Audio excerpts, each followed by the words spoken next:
오늘은 세상에 속하지 않는 사람이라는 주제를 가지고 여러분과 함께 말씀 나누기를 원합니다.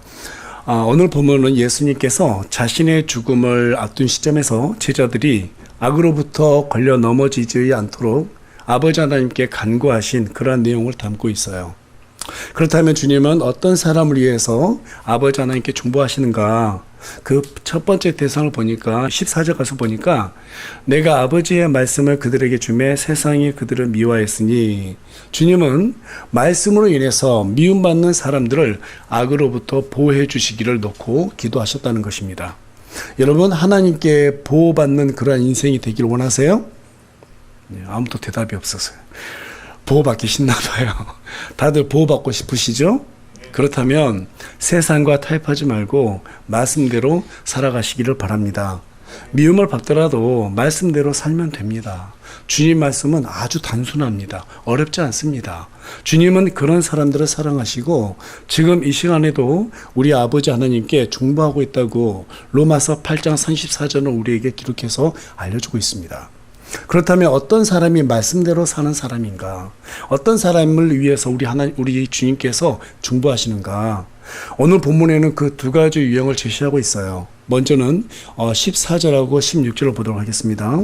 14절 보니까 내가 아버지의 말씀들을 그들에게 주매 세상이 그들을 미워했으니 이는 내가 세상에 속하지 아니한 것 같이 그들도 세상에 속하지 아니하기 때문이다. 또 16절 보면 내가 세상에 속하지 아니한 것 같이 그들도 세상에 속하지 아니하나이다. 지금 반복되는 내용이 어떤 거예요? 주님께서는 세상에 속하지 아니하는 사람들, 그 사람들을 말씀대로 사는 사람들, 말씀을 받은 사람들이라고 말씀하고 계세요. 다음은 17절하고 19절인데요.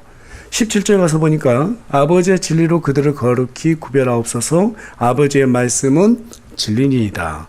19절입니다. 또 내가 그들을 위해 나 자신을 거룩히 구별하오니 이것은 그들도 진리로 거룩히 구별되게 하려 함이니이다. 이 두 구절의 공통점이 뭡니까? 진리로 자신을 거룩히 구별하는 사람, 그러한 사람을 우리 주님께서는 말씀을 받는 사람, 말씀대로 사는 사람이라고 말씀하시면서 그들을 위해서 우리 주님께서 중보하셨다고 말씀하고 계십니다. 다시 말해서 주님은 세상에 속한 것을 거부하고 진리로 자신을 거룩하게 구별하는 사람들이 바로 말씀대로 사는 사람들이고, 그런 사람들을 위해서 악으로부터 지켜달라고 우리 주님께서 중보하셨다는 사실을 성경 기록을 통해서 우리에게 분명하게 말씀을 해주시고 계세요. 그렇다면 주님께서 말씀하신 이 악이라는 게 무엇일까요? 방금 전에 우리가 봤던 이 본문의 내용을 토대로 보면 한마디로 세상에 속한 것, 그리고 진리와 구분되지 못하게 하는 것, 그것이 바로 우리 주님께서는 악이라고 말씀하고 계세요.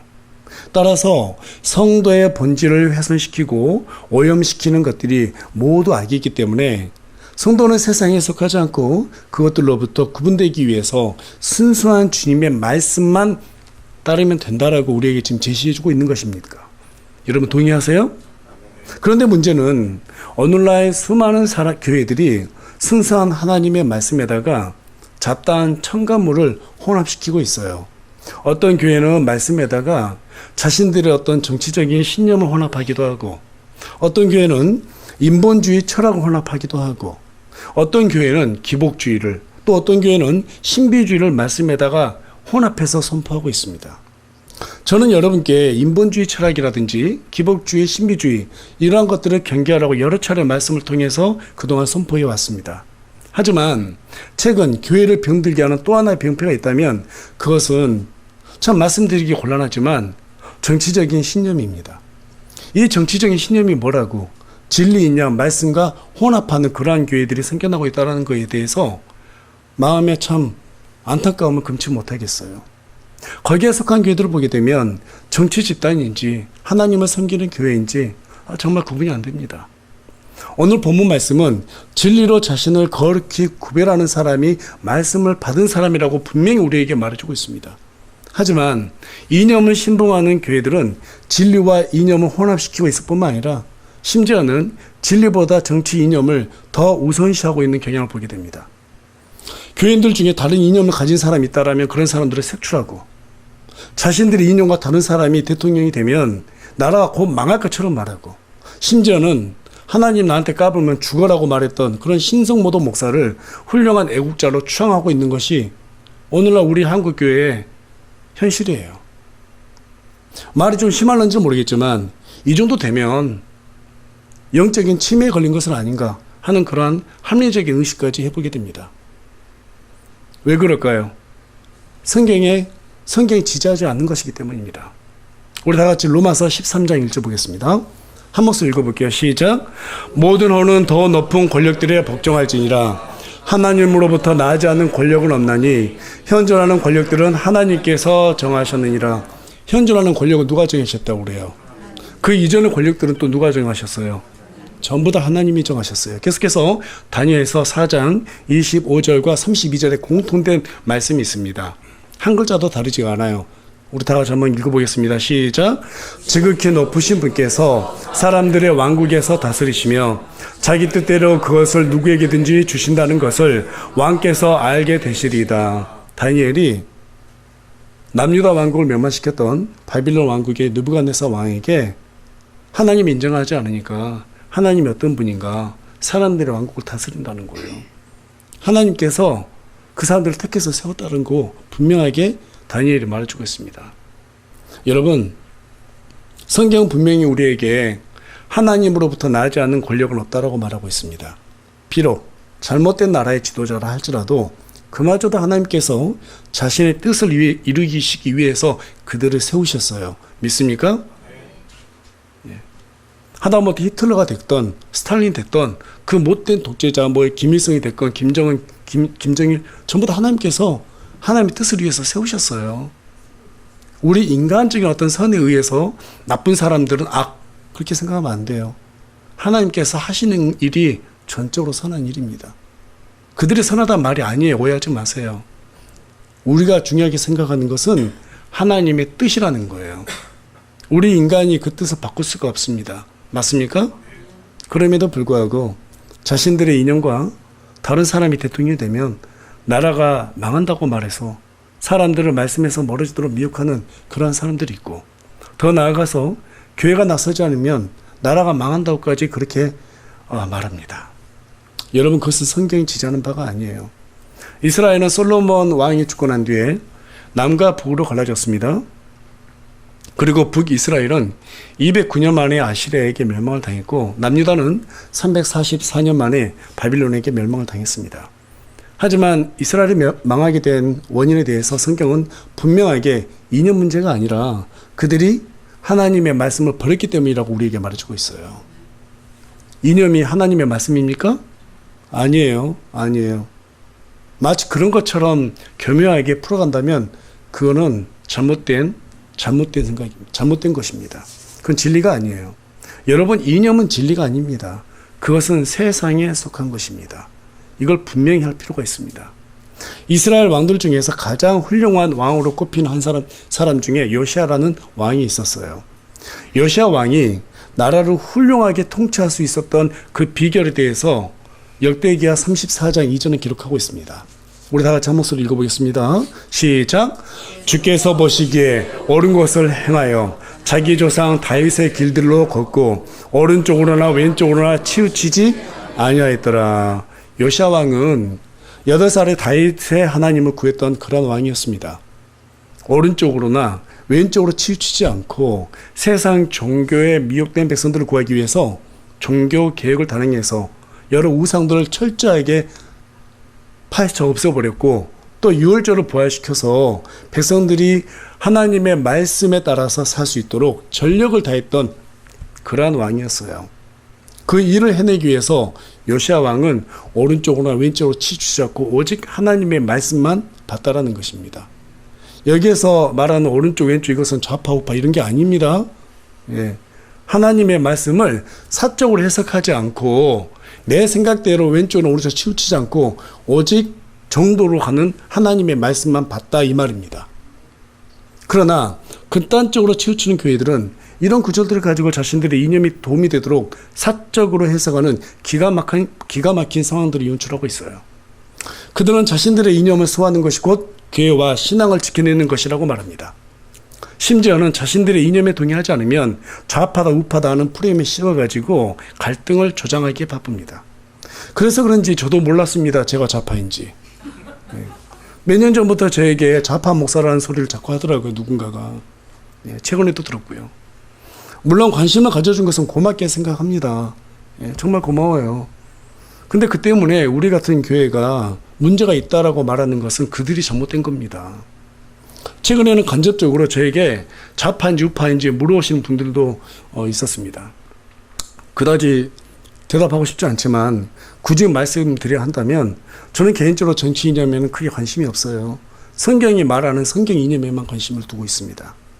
저는 하늘의 왕국 시민이기 때문에 하늘의 왕국 이념을 우선시하지 세상에 속한 이 땅의 이념을 그보다 먼저 우선시하지는 않습니다. 그게 맞다라고 생각하기 때문입니다. 저라고 어떤 정치적인 생각이 없겠습니까? 저라고 정치에 대한 지식이 없겠습니까? 다 있지요. 그런데 그것들은 다 사족이라는 거예요. 왜 그래요? 모든 세상은 진리에 따라서 돌아가기 때문입니다. 인간의 생각으로 돌아가지 않아요. 인간이 개입한 데에서 뭔가를 바꿀 수도 없어요.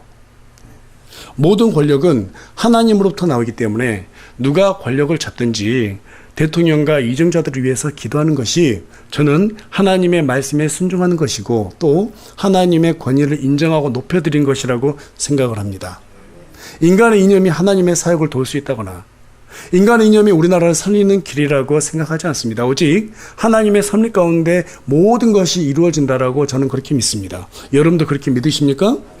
그렇다고 해서 그리스도인이 정치 이념에 관심을 갖는 것을 잘못된 일이라고 폄하한다거나 또 그것이 그릇된 행동이다 이렇게 절대 말하지 않습니다. 투표권을 가진 주권자로서 우리 각자가 이 정치에 대해서도 관심을 갖는 것은 당연한 권리이고 의무라고 저는 그렇게 생각을 해요. 하지만 교회에 와서 성도된 우리가 특정 이념을 다른 지체들에게 강요한다거나 특정 대통령을 비난한다거나 말씀보다 이념을 더 강조하는 것은 그릇된 일이라고 그렇게 생각을 합니다. 뿐만 아니라 말씀을 선포하는 목사님들이 거룩하신 하나님의 말씀에다가 정치 이념을 혼합시키는 것은 우리가 지난주에 함께 말씀을 나눴던 바와 같이 고린도후서 11장 3절에 기록된 바와 같이 그리스도 안에 있는 단순함에서 떠나서 교회를 부패시키는 일이라고 저는 그렇게 판단을 합니다. 그것은 하나님의 권위에 도전하는 일이고 교회의 화평을 깨트리는 일이고 세상에 속한 일이기 때문입니다. 왜냐하면 예수님조차도 이 땅에 오실 때 우리 하나님께서 직접 세우신 나라 이스라엘이 로마의 속국으로 있었습니다.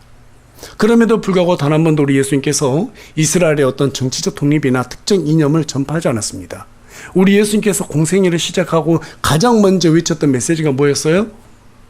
어떤 이념이었습니까? 아니었어요. 회개하라. 하늘의 왕국이 가까이 왔느니라. 회개하라. 하늘의 왕국이 가까이 왔느니라. 이 얘기를 하셨어요. 그리고 마지막으로 제자들에게 당부하셨던 말씀도 뭐였습니까? 오히려 너희는 첫째로 하나님의 왕국과 그분의 의를 구하라. 인간의 의를 구하라는 말이 아니에요. 인간의 생각이 옳다고 생각하는 그 선을 구하라는 것이 아니라 무엇을 구하라고요? 하나님의 의. 성경에 기록된 하나님의 선, 그것을 구하라고 우리에게 말씀하셨습니다. 그게 뭐예요? 하늘의 왕국. 우리가 복음을 전해서 하늘의 왕국이 이 땅에 임할 수 있도록 우리가 하나님께 부름받은 존재로서 그 일을 하라 이 말입니다. 그러려면 뭘 해야 돼요? 복음을 전해야 돼요. 그 복음의 메시지로 사람들이 회개하고 하늘의 왕국이 가까이 왔다는 사실을 이해하고 우리 하나님을 바로 믿게 만드는 거, 그게 바로 우리 예수님께서 우리에게 명령하신 것이지 특정 이념을 전하라고 교회를 세운 게 아니라는 것입니다. 아니 그 자체를 교회에다가 섞어서도 안 되는 거예요. 주께서 가장 중요하게 여겼던 것은 영혼을 구원하는 일이셨지 다른 어떤 생각을 교회에다가 넣어서 그것을 선포하라고 하지 않으셨습니다. 이것을 알면서도 교회에서 특정 이념을 주장한다는 것은 명백하게 성경을 거스르는 행동이라고 하지 않을 수가 없습니다. 알면서 그렇다는 것은 분명히 자신들의 어떤 의도와 동기가 분명히 그 안에 숨어있기 때문에 그렇게 선포하는 것입니다. 특별히 자유 이념을 극단적으로 강조하는 교회들을 가서 그들의 주장을 들어보면 나라가 잘 돼야 신앙의 자유가 보장된다는 말로 명분을 내세웁니다. 물론 저도 우리나라에 신앙의 자유가 있다는 것은 더할 나 없이 정말 귀하고 고귀한 축복이라고 생각합니다. 그러나 신앙의 자유가 있어야 교회가 잘 된다는 그러한 주장에는 동의할 수가 없습니다. 그런 반쪽짜리라고 생각해요. 왜냐하면 역사적으로 볼 때 그 주장은 순서가 잘못됐기 때문입니다. 여러분, 교회가 언제 생겨났죠? 이스라엘이 로마의 속국이었을 때 생겨났습니다. 그때 신앙적인 자유가 있었어요, 없었어요? 없었습니다. 찾아볼 수 없었어요. 심지어는 초대교회가 유대인들로부터 생겨났을 때 동족 유대인들에게조차도 핍박을 당하던 때였고 로마 정부로부터 그 심한 박해를 당했던 때였습니다. 그럼에도 불구하고 초대교회는 순교자들이 흘린 그 피를 통해서 복음의 꽃을 피워냈습니다. 중세 때는 로마 카톨릭으로부터 마녀 사냥을 당하며 종교 재판을 당했습니다. 그로 인해서 수많은 순교자들이 피를 흘리며 박해를 당했지만 그 가운데서도 우리 하나님께서는 교회를 통해서 복음의 사역을 일구어내셨습니다. 믿으십니까? 따라서 신앙의 자유가 있어야 교회가 사는 것이 아니라 교회가 살아야 신앙의 자유가 우리에게 주어진다는 것을 역사가 분명하게 증명해주고 있다는 사실입니다. 우리나라의 가까운 역사만 보더라도 이 부분은 얼마든지 증명이 됩니다. 일제는 전쟁의 승리를 이끌기 위해서 식민지 나라들에게 정신적인 통일이 필요하다고 판단했어요. 그래서 신사참배를 강요했습니다. 여러분, 신사라고 하는 것은 한자로 보면 귀신, 신, 토지의 신을 의미하는 사. 그래서 한자로 신사참배는 죽었던 일본의 천황 귀신들과 전쟁에서 죽었던 군인들의 귀신을 모시는 그러한 제사를 의미합니다. 하지만 실상은 우길기가 상징하는 바와 같이 태양신을 섬기는 종교 의식이었습니다. 일제는 거기에다가 절하라고 교회들에게 강요했어요. 그리고 우리 한국교회는 안타깝게도 그 일제의 탄압을 이기지 못하고 가장 먼저 감리교가 신사참배에 동참했고 뒤이어서 장로교와 모든 교단들이 신사참배에 동참했습니다. 심지어는 신사참배에 동참했던 이 교회들이 신사참배를 거절했던 믿음의 선배들을 목사직을 박탈시키고 오히려 핍박했다는 사실이 바로 우리 한국의 부끄러운 역사입니다. 1936년 주기초 목사님이 평양 선정현 교회로 부임하게 되셨습니다. 부임 첫날 목사님은 절대로 신사참배에 동의하지 않겠노라고 그렇게 선언했습니다. 이후에 경찰들에게 검거가 되어서 5차례나 구금되시고 모진 고난을 당하시다가 1944년 4월 21일 순교를 당하셨다고 합니다. 그 뒤를 이어서 1950년 9월에는 주기초 목사님의 장남 주영진 전도사가 북한 공산당에게 순교를 당했습니다. 그 뒤에 신앙의 양심이 있는 사람들이 신앙의 자유를 위해서 순교를 마다하지 않았다라고 우리나라 역사는 우리에게 말해주고 있습니다. 이분들은 이념을 외치지 않았습니다. 오직 성경만 외쳤습니다. 오직 복음만 외쳤습니다. 오직 주님만 최고라고 외쳤습니다. 여러분, 신앙의 자유라는 것은 이 땅이 일제와 공산당에게 굴복하지 않고 순교를 당했던 순교자들의 피를 입을 벌려서 아벨의 피처럼 흡수해서 생겨났던 것이지 특정 이념 때문에 주어진 것이 아니라는 사실이에요.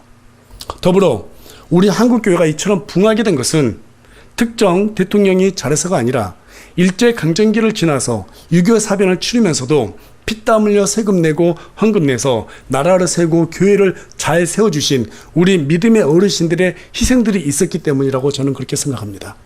그래서 저는 누가 저에게 와서 무슨 당을 지지하냐고 물으면 저는 노인당이라고 진담 반 농담 반으로 그렇게 얘기합니다. 사실입니다. 지금 이 시간에 저와 여러분이 편안하게 앉아서 예배당에 앉아가지고 지금 이렇게 신앙의 자유를 누리면서 예배를 드리고 있습니다. 이것들은 전부 다 그 고귀한 순교자들의 피와 믿음의 선배들의 노고 때문이지 특정 이념의 공으로 돌릴 수가 없다라고 저는 그렇게 말씀드리고 싶어요. 여기에 매몰되면 말씀의 순수함을 저버리게 되어 있습니다. 왜 그럴까요? 우리 그리스도인들은 말씀이 우리의 생각을 끌고 가도록 해야 돼요. 그런데 인간의 생각이 우선시되면 인간의 생각으로 말씀을 끌고 가는 그런 잘못된 일이 벌어진다는 것입니다. 여러분, 이 순서가 잘못되면요 정말 큰일 나요. 우리 신앙생활에서는 순서가 너무너무 중요합니다. 자, 첫째로 하나님 왕국과 그분의 의를 구하라고 했습니다. 근데 첫째가 내 의가 되면 어떻게 될까요? 신앙은 망가지는 거예요. 이처럼 신앙은 순서가 너무너무 중요합니다. 나라가 잘 돼야 신앙의 자유가 주어지는 것이 아니라 교회가 살아야지 어때요? 신앙의 자유가 주어지는 거예요. 그래서 베드로전서 5장 8절은 정신 차리라, 깨어있으라. 너희 대적 마귀가 울부짖는 사자같이 두루다니며 삼킬 자를 찾고 있다라고 우리에게 말해주고 있습니다. 그리고 베드로후서 3장 10절은 뭐라고 말합니까? 주의 날에 이 땅의 모든 원소들이 불에 녹아서 해체된다고 기록하고 있어요. 한마디로 이 세상이 불에 타서 다 없어진다는 거예요. 이미 결말이 예고되어 있습니다. 맞습니까? 그 이후에는 어떤 나라가 들어선다고 우리에게 말해주고 있습니까? 우리 다 같이 계시록 11장 15절 말씀 한 목소리 읽어보겠습니다. 시작. 일곱째 천사가 나팔을 불매 하늘에 그 음성들이 있어 이르되 이 세상의 왕국들이 우리 주와 그분의 그리스도의 왕국들이 되었고 그분께서 영원 무궁토록 통치하시리이다 하니, 이 세상 모든 나라들이 누구의 왕국이 된다고 말하고 있어요? 그리스도의 왕국이 된다라고 말하고 있어요. 이 세상 국가가 나중에는 전부 다 그리스도의 왕국이 된다라고 성경은 분명히 우리에게 제시해주고 있습니다. 믿으십니까? 그래서 이 글을 기록했던 사도 요한마저도 자신이 어디에 속한 사람이라고 말하고 있느냐. 계시록 1장 9절 다 같이 한번 읽어볼까요? 시작. 나 요한은 또한 너희 형제여 환난과 예수 그리스도의 왕국과 인내에 동참하는 자라. 지금 사도 요한이 어디에 지금 속했다고 말하고 있어요? 예수 그리스도의 왕국에 속했다라고 말하고 있습니다. 뭐 민주주의, 공산주의, 사회주의 이런 특정 어떤 국가 이념에 동참한다고 말하고 있지 않고 있어요.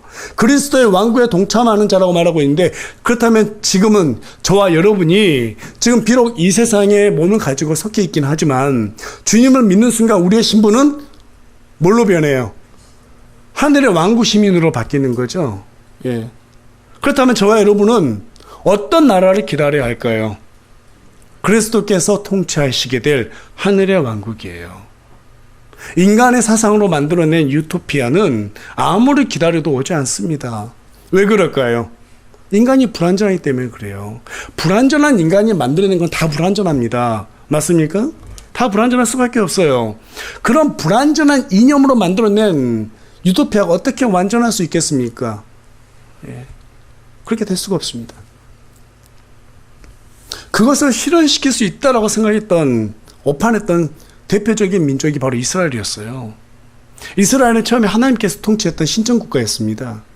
그런데 자신들을 위해서 누굴 달라고 그랬어요? 왕을 달라고 그랬어요, 왕을. 그래서 어떻게 됐습니까? 망하게 됐잖아요. 망하게 됐잖아요. 인간이 만든 세상은 항상 망하고 세워지기를 반복합니다. 왜 그럴까요? 불완전하기 때문에 그렇습니다.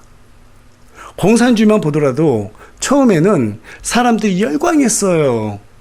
하지만 짧은 역사를 통해서 우리는 알 수 있죠. 이미 실패한 이념이다. 이게 단지 몇백 년 만에 다 드러났습니다. 그렇지 않습니까? 예. 하지만 민주주의라는 이념도 크게 다르진 않아요. 민주주의라고 하는 것은 입법, 행정, 사법 이 세 개의 권력이 서로 견제하는 그러한 정치입니다. 예. 그래서 서로 견제해가지고 어느 한쪽이 권력을 독점하지 못하도록 하는 이런 견제 장치가 바로 민주주의예요. 그래서 어떤 분은 완전한 이념이 아니라 그래도 가장 나쁘지 않은 이념이다 이렇게도 표현합니다. 하지만 하나님의 왕국은 완전하신 그리스도께서 왕이 되셔서 친히 통치하신 나라이기 때문에 그분의 나라만이 완전할 수 있는 나라입니다. 그래서 저와 여러분이 가져야 할 이념은 조만간 도래하게 될 그리스도의 왕국에 관한 그러한 이념이지 이 땅의 이념이라 할 수 없겠죠. 그래서 저와 여러분은 이 세상에 속한 이념들로 말씀에다가 혼합시켜서는 안 됩니다. 진리로 거룩하게 구별되어야 합니다. 그래서 말씀은 단순해야 되는 거예요. 여기에다가 뭔가를 내 생각을 집어넣고 어쩌고 이러다 보면 말씀이 오염되어 버립니다. 제가 말씀을 선포할 때 되도록이면 설교문을 기록하는 이유가 잘못되면 제 생각이 말씀을 오염시킬까 봐 두려워서 그래요. 오랫동안 오랫동안 강의했던 사람인데 대충 줄기 보고 할 수도 있죠. 예. 그런데 특히 주일날 같은 경우는 반드시 설교문을 다 기록합니다. 하나하나 다 기록하고 아침에 와가지고 마지막까지 다 정리해요. 마지막에 혹시 여기에 내 생각이 들어가 있는 건 아닌가? 혹시 내 생각으로 인해서 잘못된 해석이 있는 것이 아닌가? 물론 그럴 수도 있겠죠. 제가 부족하다 보니까 잘못 이해하고 잘못 해석할 수도 있습니다. 하지만 그게 발견되면 항상 어때요? 밑에다가 코멘트를 달아요. 설교 올린 거 난 다음에 어떤 부분을 잘못 해석했다라고 올립니다. 말씀을 사적으로 해석하게 되면은요, 사적으로 해석하게 되면 하나님한테 큰 불충이에요. 또 우리 교회 지체들을 잘못된 길로 인도할 수 있습니다. 잘못하면 그것으로 인해서 인생을 허비하게 할 수 있습니다. 저는 우리 그리스도인들이 가장 안타까운 게 인생 한 번 살잖아요. 그러면 뭐가 중요한지를 분명히 알았으면 좋겠는 거예요. 그것을 분명하게 알지 못하면 인생을 이미 수천 년간 살아와서 허무하게 죽은 사람들과 다름없는 그러한 죽음을 맞게 될 것이 뻔하거든요. 우리 인생의 가치가 어디에 있는가? 이것을 아는 것은 내 인생이 어떻게 앞으로 살 것인가를 규정하는 것입니다. 맞죠? 그래서 여러분, 성경이 아닌 것, 진리가 아닌 것, 세상에 속한 것, 거기에 오염돼서는 안 됩니다. 아무리 그럴싸한 똑똑한 사람이 앞에서 얘기를 해도 아닌 것은 아닌 거예요. 아닌 것은 아닌 거예요. 가운 입고 아무리 멋진 사람이 얘기해도 아닌 것은 아닌 거예요. 말씀이 우리한테는 진리입니다. 여러분, 진리의 속성이 뭐예요? 절대로 변하지 않는다는 것이죠. 하나님의 말씀이 세상 창조 이후부터 변한 게 있습니까? 없어요. 변한 게 없어요. 변한 게 없습니다. 우리 인간들은 자꾸 중간에 뭔가를 만들어내요. 하지만 그것들 중에서 변하지 않는 게 어디 있습니까? 인간의 생각은 다 변합니다. 인간이 만든 건 다 변합니다. 하지만 하나님의 진리는 절대로 변치 않습니다. 변치 않는 진리를 붙잡는 저와 여러분이 되길 소망합니다. 결론을 말씀드리겠습니다. 이스라엘 백성들이 왜 하나님의 통치를 거부하고 자신들을 위해서 왕을 세워달라고 요구했을까요? 하나님 한 분만으로 만족하지 못했기 때문입니다. 정치 교회들의 특징도 다르지 않습니다. 그들은 하나님 한 분만으로 만족하지 못합니다. 자신들의 신념으로 하나님을 도울 수 있다라는 그러한 잘못된 오류를 범하고 있어요. 여러분, 하나님께서는 성경과 역사를 통해서 이미 우리에게 답을 다 주셨습니다. 나라가 살아야 교회가 사는 것이 아니라 교회가 살아야 가정이 살고 나라가 산다는 것입니다. 맞습니까? 나라가 살아야 신앙의 자유가 주어지는 것이 아니라 교회가 살아야 신앙의 자유가 주어지는 것입니다. 그러자면 세상에 속한 이념을 붙들 것이 아니라 세상과 구별된 진리를 붙들어야 합니다. 그게 우리가 사는 길입니다. 그래서 우리 교회에서는 하나님께서 세우신 권력을 비난한다거나 성도들끼리 속된 말이지만 빨갱이니 수구꼴통이니 그런 어떤 저급한 표현을 사용한다거나 누굴 찍어한다고 강요한다거나 지역 감정을 부추긴다거나 목사에게 이념 설교하라고 압박한다거나 그런 행위들은 허용해서는 안 됩니다. 그것들은 교회를 세우신 우리 주님의 목적에 부합하지 않기 때문입니다.